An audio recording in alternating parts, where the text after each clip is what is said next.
Hello, welcome to Ready for Mistakes. I'm Jeff Smoody, a photography-based artist from Illinois. This is a photography podcast where I talk to artists about their work and their ideas. Thank you for listening, and I really hope you enjoy this conversation. Hello, good morning, good afternoon, and good evening. Welcome back yet again to Ready for Mistakes. This is actually the last interview episode of the year. Every year I've been doing a year in review / goals episode. It's been a really fun time doing those episodes, but that is going to be the next episode. It's going to be a little bit different just because it will be literally next week rather than, 2 weeks from now, 3 weeks from now, whatever it is. This time it's literally the last Friday of the year is when that episode comes out. So it'll be right before New Year's. So if you don't listen to it until you're sobered up and recovered from your hangover on January 1st or January 2nd, then I don't blame you. But at least it'll be there. Anyway, I really want to thank you all for really just taking the show so well. I've been getting messages from people thanking me and complimenting how fun the conversations have been with everyone. Some people have gone all the way back to the beginning and listened straight through, and some people have really been giving me positive feedback, which has been so great, because bringing the show back was really just kind of a spur of the moment decision. It wasn't really something I planned out. I just decided maybe I should bring back the show. Back a couple months ago, I reached out to Epiphany Nedler, and she became the first episode to bring the show back from hibernation. And now I've got a handful of artists that I'm going to be talking to for a little bit in December, and then leading into January. I'm taking a couple weeks off of doing any recording, any editing, any of that, with the exception of the goals episode. Just because, I've got some time off of work, as many people do during the holidays, and I want to make the most of that. So I just want to loaf around, eat some food, and spend some time with my partner and maybe take some photos. But, the podcast is kind of like a side gig that makes me no money right now. So that's kind of that. Of course, today you guys are here for this episode, which, of course, looking at the title, you know who it is. It is a conversation with Meggan Gould. One very cool connection that Meggan and I have is that we both went to the same school for our MFAs. My old professor from UMass had suggested I take a look at Meggan's work as an example of a previous MFA student who's been doing really well. So just to kind of give you guys that usual baseline of who Meggan is, here is a quick bio about her. Meggan Gould lives and works in the mountains outside of Albuquerque, New Mexico, where she is a professor of art at the University of New Mexico. She received an MFA from the University of Massachusetts, Dartmouth, and a BA from the University of North Carolina at Chapel Hill. Her work has been exhibited widely in the United States and internationally, and is included in many private and corporate collections, as well as public collections including the DeCordova Museum, the New Mexico Museum of Art, Lightwork, and University of New Mexico Art Museum. Her multifaceted practice uses photography, writing, drawing, sculpture, and installation in an open-ended dissection of vision and photographic tools. So yeah, her work is a bit different from pretty much all the artists I've talked to on the show overall. She does do straight photography, especially her work that's currently in the Griffin Museum up outside of Boston. She also has a lot of alternative process works and photo-adjacent works, as I've been thinking of that terminology, photographs that are not actually really photographs. We talk quite a lot about, what are photographs as objects, how is an inkjet photograph different from a light-made, traditional process photograph and things like that. Really, she has such a wide range of what she does with the tools used in photography that leads each project to another, and each idea kind of blends into each other. It's really, really some wonderful work. We also talk a bit about this kind of idea of meta photography, or photography about photography, and how sometimes that topic can be lost and really is just kind of more made for photographers, but Meggan's work doesn't really fall into that. It's a really, not only is it fun, but it's also a very effective way of making photography about photography that is not limited to an audience of just photographers, where someone walking into a gallery can understand what is going on. So, of course, we talk about her darkrooms work, we talk about her happy time work, her ink sets, and all these other installations related to those. It's really wonderful hearing how all these things tie together. I also did get to talk with Meggan in person. She was in Boston for the show at the Griffin Museum. So we managed to find a time to go to the library and talk about the work. So hopefully you guys will get a lot out of this conversation and are looking forward to the episodes to come. I'm really excited about where the show has been going, and I'm really grateful for all of you guys for helping out and giving me feedback and, just being there as a listener. It's cheesy as heck, but it really does mean so much to hear you guys enjoying the show. It gives me motivation to keep it going. I would do it anyway, but, hearing that people are enjoying it makes it that much easier to keep going. So yeah, I hope you guys will enjoy this conversation that I had with Meggan. It's a great one. If you guys are in anywhere that she has work up for view, go check out some of her installations, especially if you're in the Boston area. I think her show at the Griffin Museum is going to be up for a little while longer. And I think she has a couple other things, including an installation of Happy Time, if memory serves correctly. So definitely go check out her social media to know the specifics on those, and check out some of her work. Anyway, let's get into this conversation that I had with Meggan Gould. Hi, Meggan. Thank you so much for being on the show. It's the first in-person interview in quite a few years, honestly, so it's really awesome to do this face-to-face. Thank you so much for coming on. Thanks for having me. Yeah, so to start things off, I want to kind of get to know how you got started in photography and all your other practices that are photography adjacent. Just kind of where you started and how you got here. Sure. I did not study photography as an undergrad. I didn't really know that art existed as an undergrad. I went to the University of North Carolina at Chapel Hill, where I cobbled together a major based in my interests, which at that point were quickly anthropology and languages, foreign languages, and cultural theory. And this was sort of under the umbrella of international studies, so I could justify whatever I wanted. I graduated with this fairly useless cobbled together degree, went to the Salt Institute for Documentary Studies in Portland, Maine, in order to study writing, creative nonfiction writing, and had an amazing experience there, but more notably was introduced to a darkroom through a colleague of mine. And I moved back to Providence that summer, and I'm originally from Rhode Island. Moved to Providence, took some continuing ed classes at RISD, and was instantly hooked. Moved to Paris to study some more, and then decided that I needed a more formal education because I didn't have much of the art history or any of that. So that's when I went to UMass Dartmouth for my MFA. So that we share that in our educational history, that we both went to UMass Dartmouth for our MFAs, which means we also studied with the same Spencer lad. Indeed. So I'm really curious about what your experience was like, because of course mine is more recent, and I'm curious how things went for you and what that experience was like overall, and how it compares to my experience. I loved my time at UMass Dartmouth. I felt supported by all the faculty, but particularly by the art history faculty, in fact. I've always, and we could talk more about this in the context of recent work, but writing has always been an important part of what I do. And even if I couldn't really recognize that at the time, I think the art historians really did and really supported me in writing a very significant written component of my thesis. And so yeah, they were absolutely wonderful.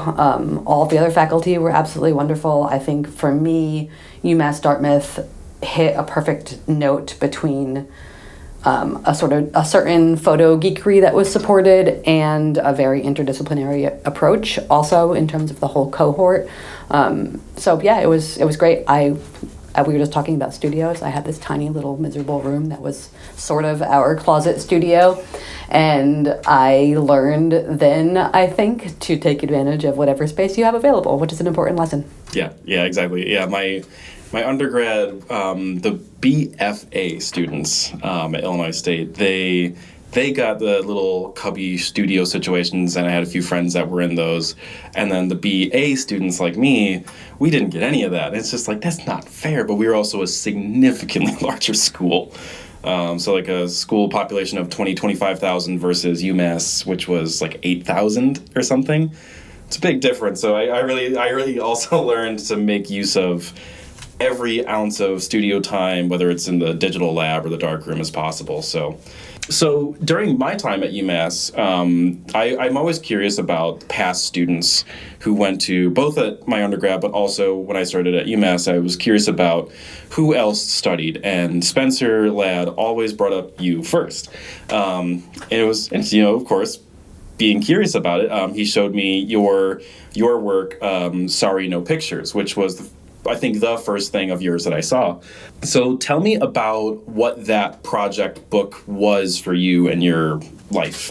Sure. So that I published Sorry No Pictures in 2021. So is that 15 years or so after graduating?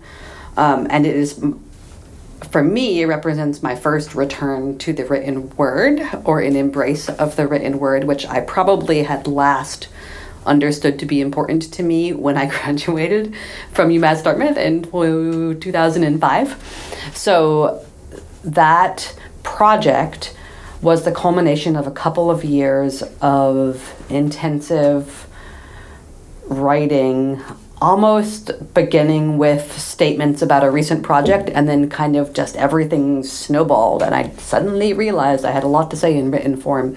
And so I began to piece together bits and pieces of artist talks that I'd given, and pulling any language I'd made over the past few years and kind of over the past decade, and sitting with it and realizing that I loved how I could support everything I'd ever made with language, because it has always felt like I make somewhat opaque work, or opaque unless you have me standing there explaining it to you. And I have a lot of thematic connections that I don't know that are important to each body of work, but I think it's fun for most artists to sit with the messy web of everything and see and look at the work through that lens of the messy web. And so the book allowed me to do that. And it allowed me to love writing again and realize that writing could be a critical part of my practice. Yeah. So like from what I understand of how the book is structured, it's a combination of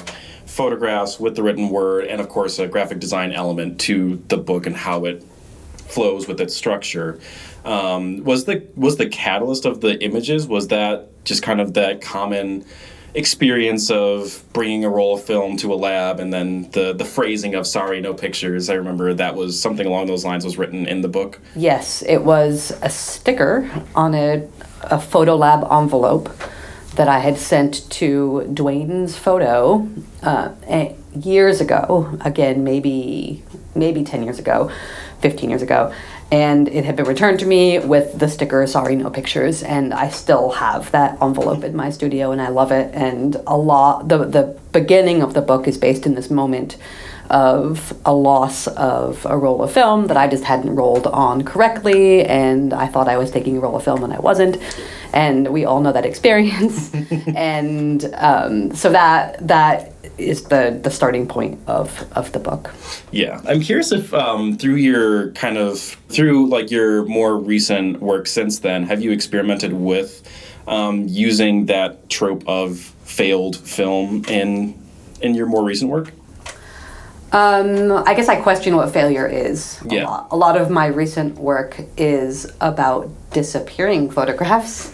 So one might consider that failure to fix, failure to be fixed as an image, but I don't necessarily consider that failure. I think failure as a larger idea is a huge interest of mine, because I think it's impossible to pin down, and I think that it is a mutable definition depending on our needs at the time. So yeah, failure certainly not specific to film. I write in that book also about how I think I've seen every way that you can fail in using photographic technologies, but I had never heard of Blick's speckles, for example, of running it through to Washington. So there's always new ways to fail, and there's always new ways that the technology fails us. I also write a little bit in the book, and a lot of my recent work is thinking about, a lot of what I make is about where my hand meets a machine. Mm-hmm. And the machines of photography there are so many of them, and they're so interesting. And I think a lot of what I make is about me failing to be a machine, and about me, like, I can't be a machine. I can't be a perfect technological beast. So, yeah. And I think there's beauty in that, in my humanity as I confront the machine. So that's where a lot of it ends up. Yeah. It's interesting seeing how that kind of even plays into like what we'll be talking about soon of the darkroom work, mm-hmm. and all that. Since it's not like photographic, they're not photographic processes in like the more like obvious way, which I think is really cool, that it's like photography adjacent, but it's about photography, but not. It kind of, there was something that Spencer and I talked about like how using a specific medium works better than others for a specific idea. And I think like the way that you're approaching failure with photography, both either straight photos of darkrooms or these disappearing photographs, things like the clocks, and then even the Epson ink dyeing pieces are really interesting on how you're managing to navigate that. So I'm curious about how all of this has shaped your relationship to photography as a whole. Oh, it just makes, I like to keep what the photography is incredibly wide. Yeah. It's the widest possible interpretation of what photography is. And I don't love categorization in general. And I think that for me, pretty much everything I do is grounded in photographic joy. But I find that joy in the photographic materials. I find that joy in the tools that we use. I find that joy in photosensitivity. I have love for the whole messy business of photography. And I guess I don't feel at all that what I need to make needs to be photographs, though. Yeah. So I can take all of those things and extract threads from it that don't end up as photographic objects, and I love that. I think it is limiting to think that we need to say, because this is from the photographic realm, it needs to end up as a photograph. Yeah. I have a friend who works with cyanotypes now and then. He likes to print out transparencies of photographs he's taken. He does concert photography a lot. He prints out those transparencies and then, does the cyanotype process. But it's interesting seeing how like alternative processes, especially more accessible ones like cyanotypes, have started to come up more often, and people finding different ways to do that without having it be a conventional photograph of sort.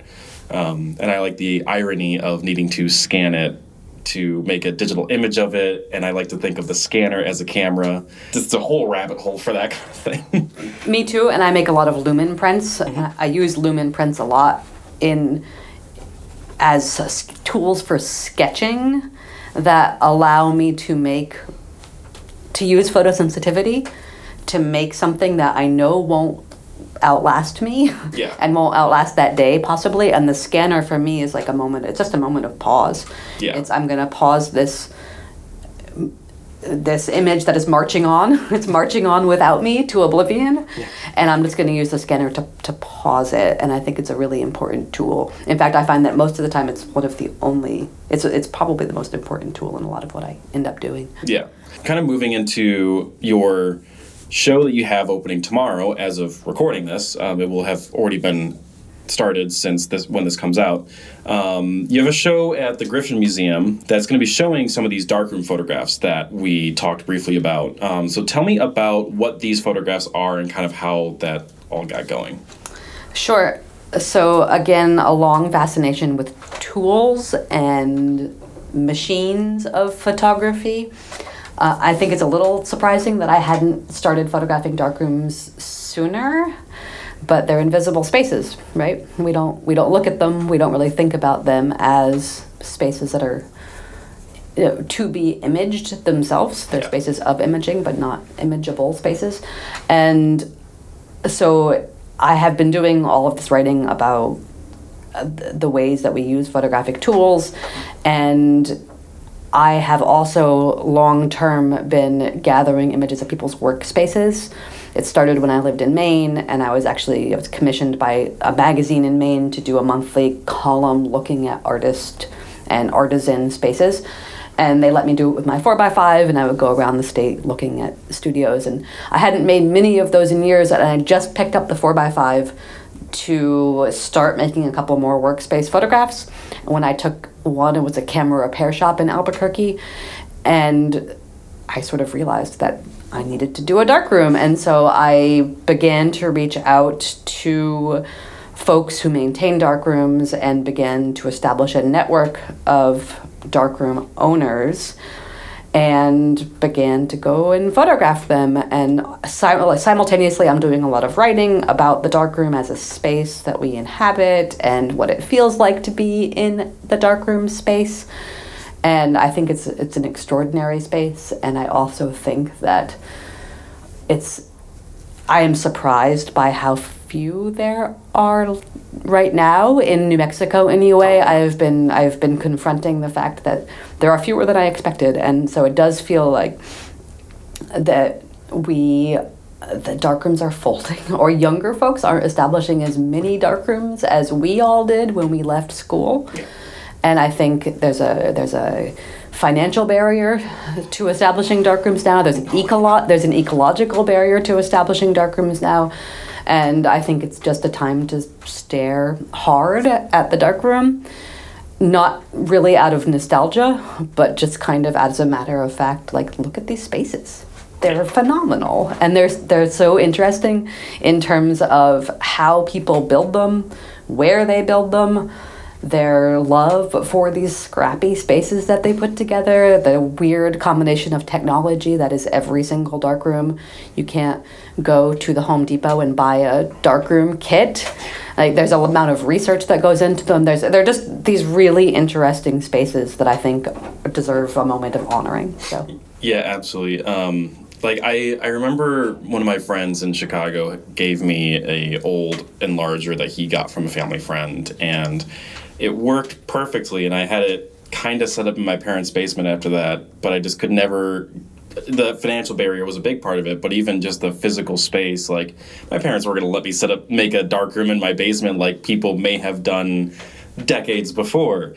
I could have developed film with the dark bag and all that, but that's one thing I've hunted around New England for darkrooms that are still up and running, and the obvious one for people on the South Coast is AS220, as they have theirs, but then there's one over in Westerly, there's the darkroom there, and then there's one in Brattleboro, which I'm going to this afternoon, and I think there's a couple out here in Boston still, but I photographed the Mass Art one. Yeah. Oh yeah.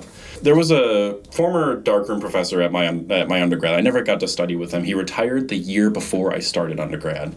Rondell McKinney. He had made his own darkroom in his basement. Of course, his wife exiles him away to the basement whenever he wants to do photography stuff.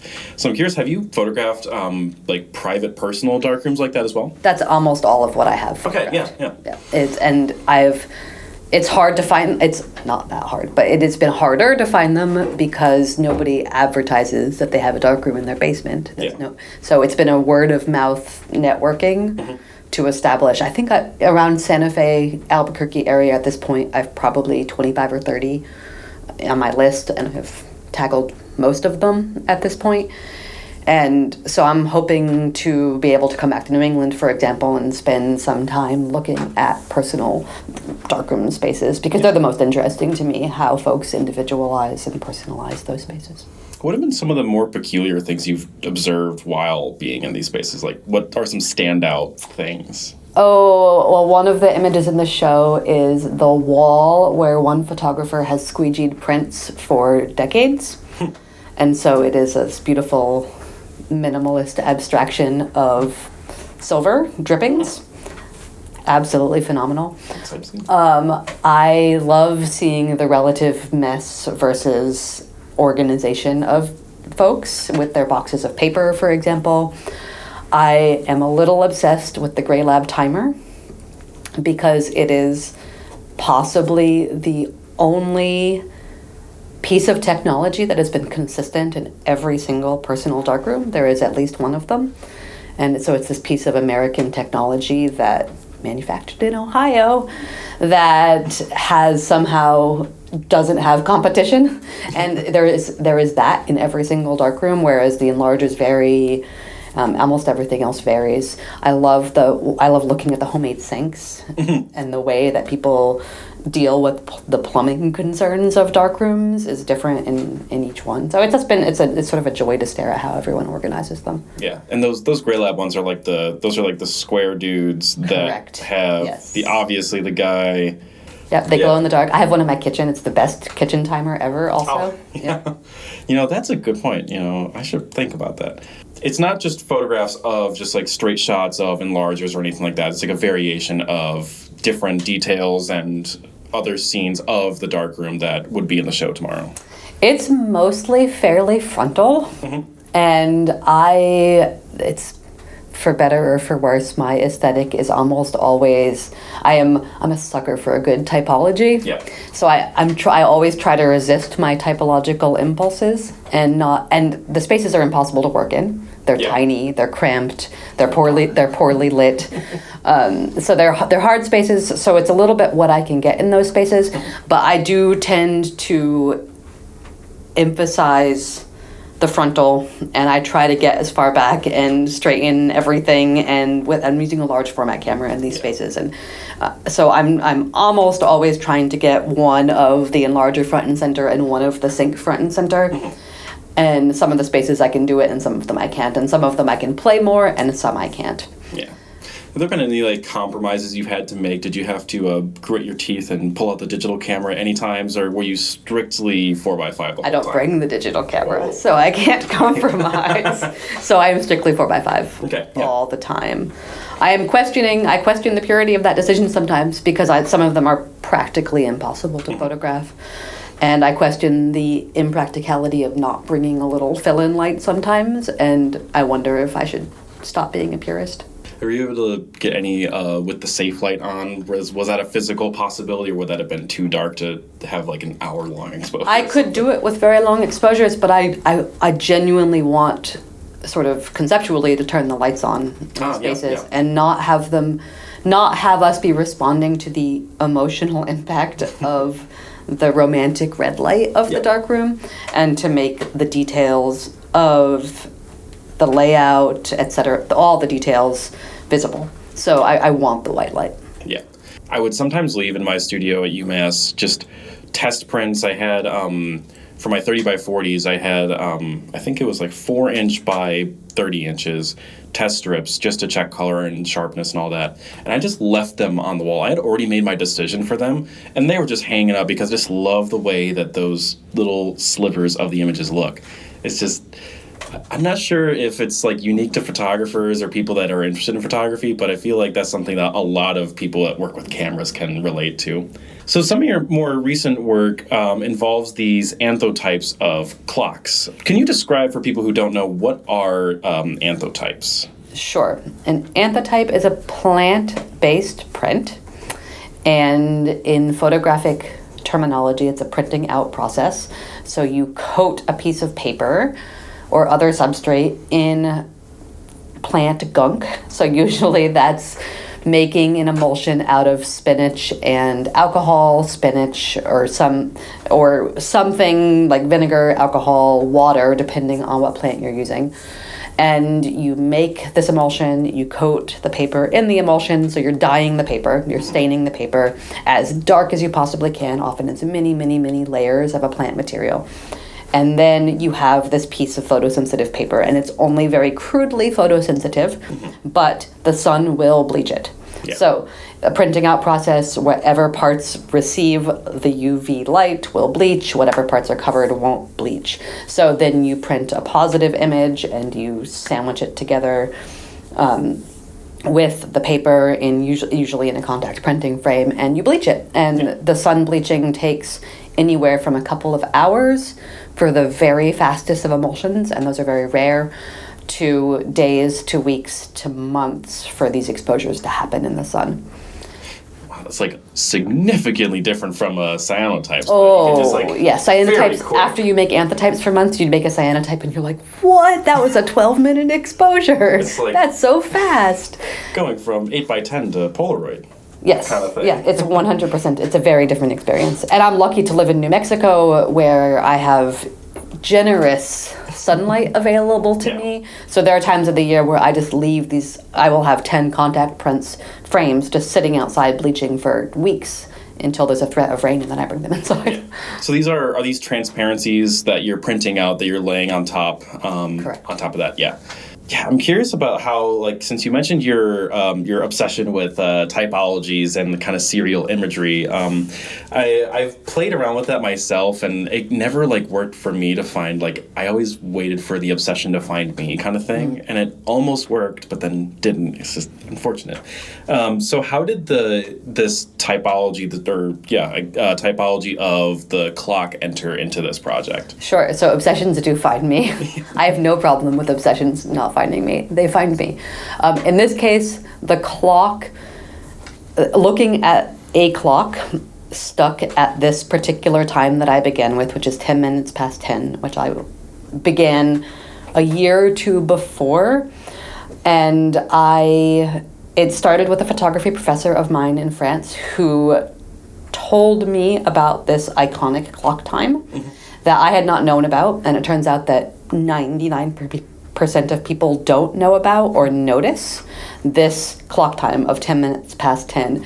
It is a trope of photography that if you are selling a watch or a clock, you set, and you're making a picture of the watch or clock to sell, you set the arms, the hands to 10 minutes past 10 o'clock because it forms a smile.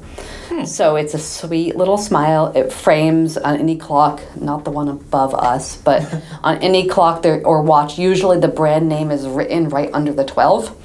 Also, on the top part of the clock, that top third of the clock. So when you have the arms in that 10 past 10 moment, it's framing the manufacturer's name sort of subtly, and it's smiling. And so this was conveyed to me as happy time many, many years ago. And I've referred to it over the years when teaching. It's just become kind of this running long joke when talking to students often about it. And I sort of elevated it as I was beginning anthotype research. I knew that somehow that this clock was going to be important. I scanned the clock at 10 minutes past 10, and then I just began running with that. Trying to use, honestly, it was slightly a technical decision as well. Trying to use one very consistent image is very helpful when you're doing wild process experimentation, which the anthotype was. So I had this really consistent image, and then it became funny, and I love serializing things. It's sort of my happy place, happy time. So that's the history of that specific clock. I think it's insidiously capitalist. Oh, yeah. It's like, buy me, you're happy. And it's also everywhere. If you pick up a copy of The New Yorker, you'll like flip to the watch ad at the end, it will be a happy time. It's like, once you notice, there is no... I'm going to be hyper-aware of this for the rest of my life. You will think of me every time you see a watch or clock ad because it's a little ridiculous. Yeah. It's funny. And it is funny how invisible it is also at the same time. So I began with that clock, and then I added a second clock, which is the Doomsday Clock. Yeah. And the Doomsday Clock is symbolically currently set at 90 seconds to midnight. Destruction. It's like a minute and a half. Exactly. Yeah. When I started the project, it was 100 seconds. So I did a number of anthotypes at 100 seconds to midnight, and then I think in January or February of last year, I had to make a new series of transparencies at 90 seconds to midnight. And that's I think that edition is really interesting for it because, of course, you have the irony of the title of Happy Time and then the Doomsday Clock Capitalism edition. Doomsday. Who would have thought? Right. Right. It reminds me of some of the artists that work in serial imagery of sort that, like, one of the more obvious ones for me when I was studying is Richard Misrock doing his serial imagery of landscapes. But then I conveniently have my former professor, Jin Lee. She also has worked in serial imagery. Let me see. So she did all these photos of Lake Michigan, just deadpan. It reminds me of how there are photographers that will make work about photography that's like just very just deadpan, straightforward, and still really interesting. But then there's others that will utilize photographs about photography in a way like that with typology and all that. And I think that the way that you've approached photographs about photography, especially with that idea of failure, is super fascinating and really, like, I feel like it's much more accessible to understand, like, what it's doing, because it doesn't feel like some meta photography that's just like, it feels much deeper than that. At the same time, it's very much something that a normal passerby would be able to kind of put two and two together. Thank you. I hope so. I think I hope so. But I think for me, there's often I'm starting with it from a place of humor also, and accessible, like, human understanding of what we're looking at, and maybe more so than a larger theoretical depth. I think it's funny to think of to look at what we don't usually look at, that it surrounds us, and just with a fresh take. Yeah. So there's definitely. I hope that there is an easy access point through that. Yeah, it's something that I've always been a big proponent of accessibility in the art world overall, but especially in writing about not just photography, but art in general.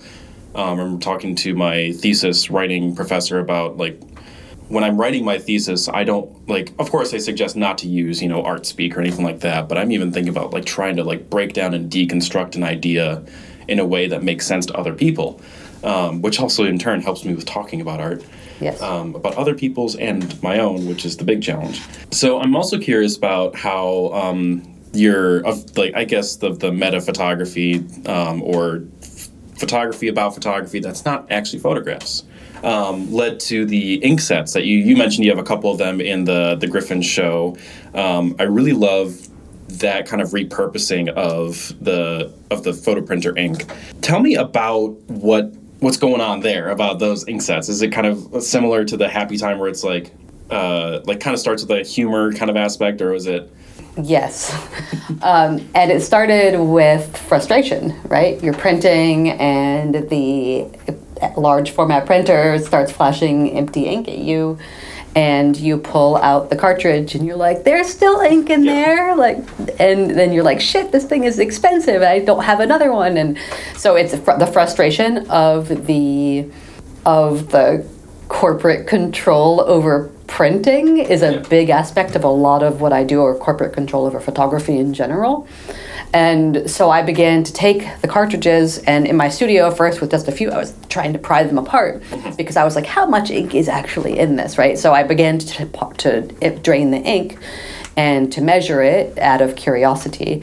And then I was awash in free ink and I began to collect more. Our photo lab managers over the years have saved all the empty ink cartridges for me, and I will, once a semester or so, I try to just drain them all.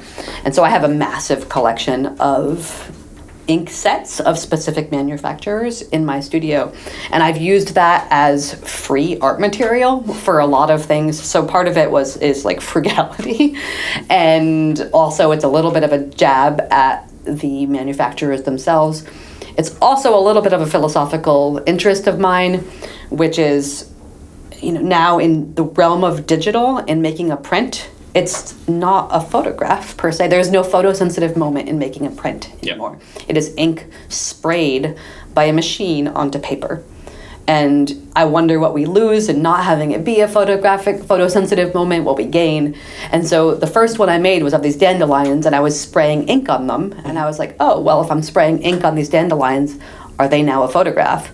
Because spraying ink on paper makes it a photograph, right? So it was a little joke, like, joke for myself at that point. But then I turned these dandelions into this representation of the Epson ink set.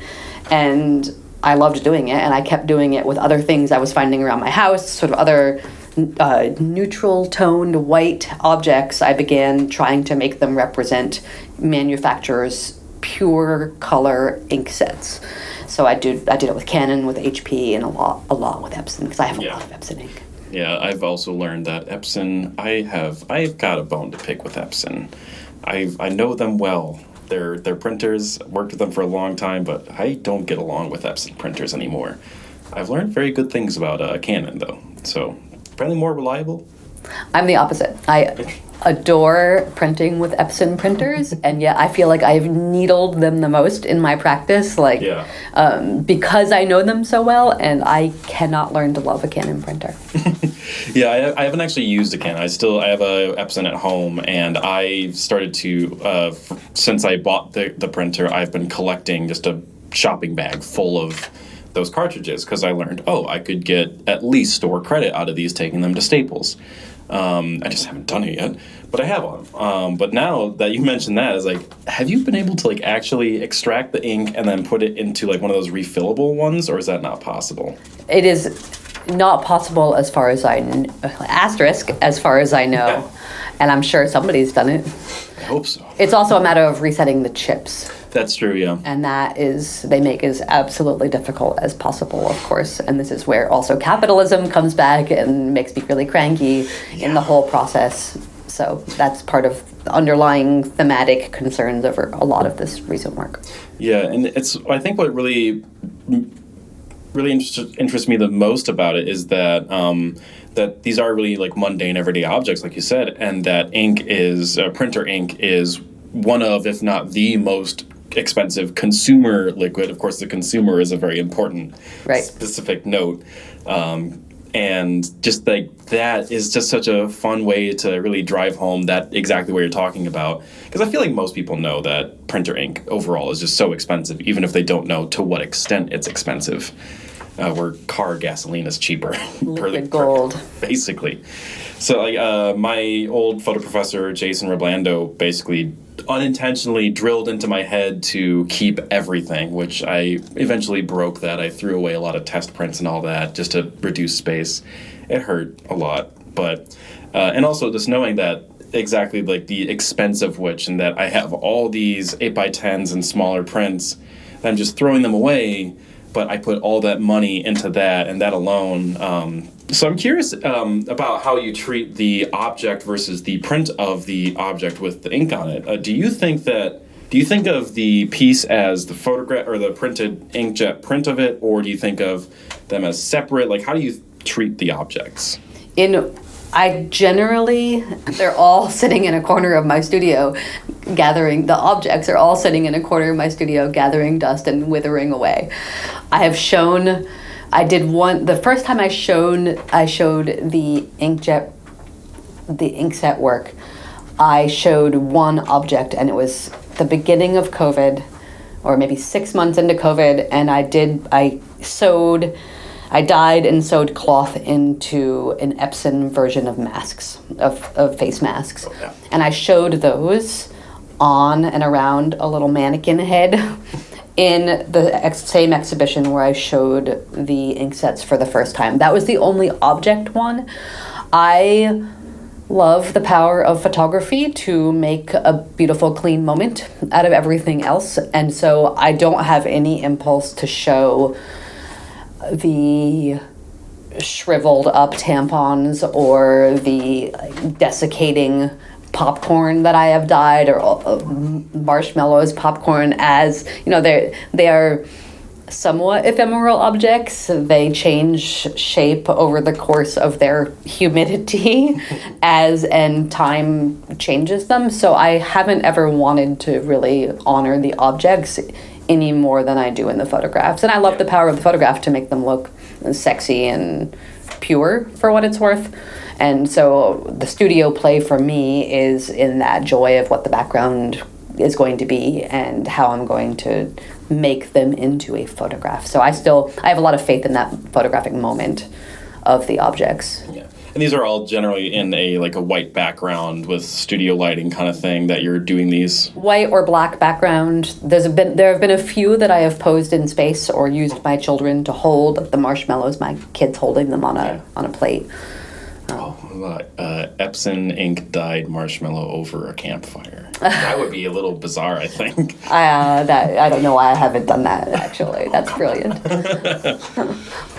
So I'm curious about how these ink sets and your installation piece, It's Dry Here, the nozzle check one, kind of like one which came first, and then kind of how that specific installation connects to the dyed objects. The nozzle check came first, and that was also born out of a weird combination of frustration and humor that seems to birth a lot of my work. I moved from Maine to New Mexico, and it turns out that in New Mexico, your nozzles clog a lot more than they do in Maine because it is very dry. And so I began collecting nozzle checks. I would just, every time I ran one, I would just put it in a pile and I had this massive collection of nozzle checks. And so the act of frustration, I just became obsessed with it. And a friend was organizing a show and asked me if I wanted to do something based on the nozzle check, and I ended up stenciling a much enlarged version, I think 3 feet by 30 feet or so, of the nozzle check on that gallery wall using the drained ink that I had been collecting. So taking the ink and stenciling it onto the wall. Yeah. And then I kept playing with it as a form. I've made a sewn version of that piece. I've made a knitted version of that piece, dyeing. That led to the dyeing of the ink sets because I began using the ink itself. I dunked yarn in the ink itself and wrung it out, and dunked thread in the ink itself and dried it off as much as possible. So that act of dunking household materials for sewing or knitting absolutely led to the ink sets as well, because that was my first act of dyeing objects, although I was doing it for the nozzle check, and then it sort of snowballed into spraying ink on things. And so it usually would go. Yeah. Yes. Yeah, I've always loved the way that the nozzle check looks, despite the frustration with. It's a beautiful, minimalist, gorgeous form. It's a wonderful form. I did this one thing once. This was in undergrad. I had just a regular printer that I didn't want to do like a normal nozzle check. I wanted to make my own. And I just typed out, "This is a test," and put it in pure cyan, pure magenta, and pure yellow, and then pure black. And I just had that in different sizes going down the sheet. I used to keep, I think I got rid of it a long time ago, but it's an easy thing to remake. But I thought of it's like the idea of just, this is a test, repeated constantly. And that was kind of one of those little like quiet awakening moments of like, damn, this is actually kind of interesting from even a conceptual standpoint. I love it. I think that's a brilliant idea also. I wish I still had it. But yeah, it's interesting, like how that mimicking. I'm seeing that blown up on the wall. Like I only got to see the installation photographs of it, but it's just like has that mammoth presence of that. Anyone that's worked with printers will probably see that and be like, God damn it. Did you ever like make one line off just to like kind Never. of? Oh, so it's It is always the perfect form. It's the idealized nozzle check. Nice, yeah. And I feel astonishingly strongly that it should be this idealized nozzle check. Yeah, I was curious what direction that could have gone. The rest of that story is that Epson does not think it's funny. And they seem to think that I am associating them with clogged nozzles. And I spoke with a representative from Epson, and I was like, but I'm painting the perfect form. It is not. This has nothing to do with clogged nozzles. It's honoring this beautiful form, and they were not into it. Yeah, that honestly doesn't surprise me. That also goes all the way back to the capitalism side of things. Correct. So with these projects, you mentioned that how a lot of them come about through frustration in some instances. Is that kind of how it generally goes, or is there like a sought-out idea that will lead to that frustration, that will lead you on a different path? Like what tends to be a really common direction that your ideas tend to go on? I very rarely start from an idea and work towards a finished project. I almost always it feels like I accidentally fall into things. And then I realize that I'm doing them after I have fallen on top of them. So for me, it's a lot of showing up for the play, showing up for the studio, showing up for having a bunch of things around you that you're interested in, and you begin to mess around with them, and one project leads to another, and then the original project dead ends and ends up in your flat files forever, whereas the side shoot bears fruit and becomes something else. So for me, it is not usually saying I want to make work about Epson or I want to make work about clocks. I find myself doing it again by accident or by multiple things layering in a way that where suddenly I realized that something more interesting than I had anticipated was happening, and then I push the point and I go harder and deeper wherever I was, and that's the meat of it. Yeah, that sounds like there haven't been many artists I've talked to that actually like start with an idea and just drive that home and that's their focus. It's always does anyone do that? I feel like it's one thing I talk about a lot with students, because with grad students in particular, because I feel like it's a trap to think that you have to work that way, and I feel like it's the one way to be certain that you won't make enough work. It's like even when you have the perfect artist that always knows what they're doing, that's never the case. No, it's a myth. Exactly. Since a lot of photographers a lot of photographers that I talk to and friends with, they often think in the book format a lot. Is there any of your work that you think fits that, or are you really much more in the installation and practice side of things rather than the book format? Right now I am in both, and I would say I am heavily interested in the photo book right now. Mm-hmm. And for me, again, it's in a place where it's an obvious place where language and image can come together, and something, sort of a third thing can happen beyond language, image. And I love that. So it started for me with Sorry No Pictures. I've just published a collaborative book with a Norwegian friend and colleague, Stig Weston. We've just put out a book together, and I'm working on 3 other books right now, based in separate projects. I have not published any books of my own that are monographs dedicated to one project. And that is sort of what's happening next. And I'm excited to think about putting projects specifically, wrapping them in one sort of compact book form. I love books. I think books are really, really powerful. They're much easier to get out to the world. More people can easily see them than can see an exhibition. Yeah. And I love the humility, the humbleness of books, and how, I love that they can be in anyone's hands and often can do the same thing that an exhibition can do.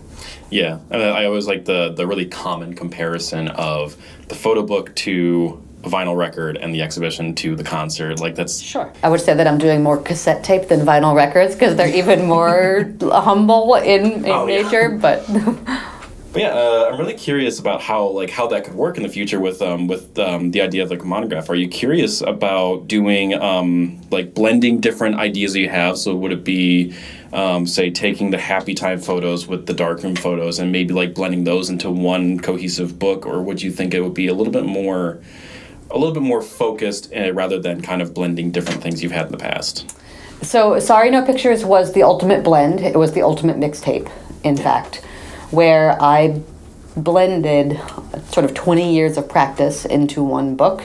It began with work I made in photo school, and it ended with an initial stab at Happy Time. So it spanned the whole thing.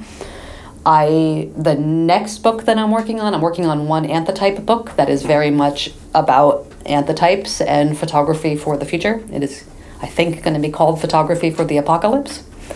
And so that is going to be very specific. I'm working on another book that is based in a time I spent in the California Museum of Photography in their camera vault. looking at their cameras and the film that I extracted from their cameras and processed, and a lot of writing also. And the writing, however, so that one's very project specific. It's very much about that time, but the writing is much larger in scope and looking at photography, sort of speculating on photography and loss at large. Yeah. So I have a really hard time sticking to very strict borders around things. I'm sort of trying it with a couple of projects, but knowing myself, they'll bulge out of their borders a little bit. Yeah. So with the anthotypes, is it would you be doing more than just the happy time motif, or would you expand into other subject matter that would kind of develop a different narrative or something? I think in the anthotypes I will print in that book, it will all be clocks. I think. Don't hold me to that, because I've made a number of other anthotypes. I just love the redundancy of that stupid form. Yeah. But there will be other images, I think, that will play with. I grow a lot of the material to make those plants out of. So a lot of the green material, a lot of the flowers. I have a lot of garden photographs based in the production of a photograph. Like, it's a beautiful idea to grow a photograph in the garden, right? Oh, yeah. So a lot of that book will also probably include photographs that I have made, very straight photographs that I have made of garden spaces, of cultivating, of rendering spinach emulsion, for example. So it will sprawl in that way, but honestly, the anthotype will probably be my boring clock. Yeah. So I'm curious with your writing. We've talked a lot about your writing, and I neglected to ask, typically what are the subjects that you're writing about? Is it very photography oriented, or are you thinking more not directly about photography when you're including writing? Typically, it always comes back to photography, as does everything I do. In that book, I also talk about being a parent. I talk about growing up in bird watching. I talk about a lot of things that have shaped me and shaped how I look at the world, but it comes back really quickly to photography. Yeah. So I'll stumble out of it for a second and then pull myself back to my happy place. Yeah. Have you, by chance, read Tim Carpenter's new book of To Photograph is to Learn How to Die? I haven't. I've picked it up twice now. I picked it up yesterday at the ICP gift shop and did not buy it. But it's on my radar. Yeah. It's something I probably should read. Mine is currently trapped in my glove box because I keep forgetting to put it back in my backpack. So I guess that kind of brings me to like what you've been working on lately. So we got the dark rooms that are going up or is up tomorrow, and I'm curious about what you have been working on more actively lately since that exhibition has been doing its thing. So to me, the dark rooms are in a baby stage. Mm-hmm. And it feels wonderful, actually, to put some on the wall and confront them as these giant prints right off the bat. But that's 80% of where my headspace is right now, is in continuing to gather dark rooms, continuing to do the labor surrounding making what I feel like needs to be a vast archive of darkroom spaces. Yeah. So that's where I am now. I am also working on this California Museum of Photography project, which will be an exhibition in about a year, as well as a book. And I'm putting together an exhibition in Indianapolis through Aurora Photo Center in Indianapolis. It will be at the Tube Factory in a month. So if you're in Indianapolis in December, that will be up, and I'm excited to have that come together as a representation, as an exhibition version of Sorry No Pictures, the book. Oh, yeah. So I'm very excited to do that, because it had me confronting a lot of pieces that I had made over the years but never actually printed, for example. And I had sort of pulled from the archives to make this book that for me was very writing forward, and it's really lovely to have a sort of photo forward version of that book on the wall. So that's like what I'm actually doing in the studio like right now, and I will run back to New Mexico to deal with, is finalizing and packing that exhibition. Yeah. So with that stuff coming up, is there anything in addition to those projects that is coming up for, of course, the exhibition that's opening tomorrow, but also anything else that you'd want to share with people to check out or anticipate? I'd say those things have been pretty foregrounded right now. I think early next year, I'm hoping to publish the follow-up to Sorry No Pictures, which will be based in this California Museum of Photography collection, and that will be called 7 Pictures Remaining. So to keep an eye out on the book section of my website and or my Instagram to be aware that book will be published, I hope by early next year. Yeah. Yeah, very cool. So I guess to kind of get things close to a close here, where can people find your work that we, of course, just mentioned? My website, meggangould.net, and I'm on Instagram at Meggan L. Gould. Okay. All right. Well, that pretty much wraps up everything I've got on here. Thank you so much for doing this talk here. It's been really cool getting to know you and your work. Lots of really wonderful things. I love that idea of growing a photograph, especially. That's just so fun. But yeah, thank you so much for coming on. Thanks for preparing excellent questions and close looking. And everyone, thank you so much for listening. And I will see you in the next one, which will actually be the 2024 goals episode. After that, we'll be on to the next group of people that, admittedly, I still have to schedule with. But we'll see who's next. See you guys in the next one.